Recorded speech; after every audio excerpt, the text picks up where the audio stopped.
On this day in 1865, a train departed Washington, D.C. in preparation for the burial of President Abraham Lincoln. One America's Cameron Kramer has a full story on the Lincoln funeral train and its 1,600-mile journey to Illinois. Abraham Lincoln died on April 15, 1865, but the mourning for a president as important as Lincoln didn't just take place on one day or in one place, but would stretch across the country by train. At 8 a.m. on April 21, 1865, 10,000 onlookers watched as a funeral train consisting of 9 cars departed from Washington, D.C. On it was the body of the 16th president, as well as the remains of his 11-year-old son Willie, who had died 3 years earlier. The train would travel over 1,600 miles from Washington, D.C. to Springfield, Illinois, eventually arriving on May 3rd.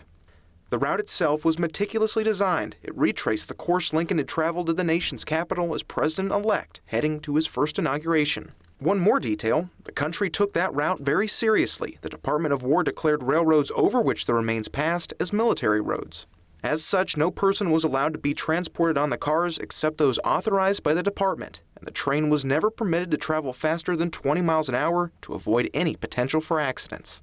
Over the coming days, the train passed through Baltimore, Philadelphia, New York City, Buffalo, Cleveland, Indianapolis, Chicago, and Springfield, where Lincoln was finally laid to rest.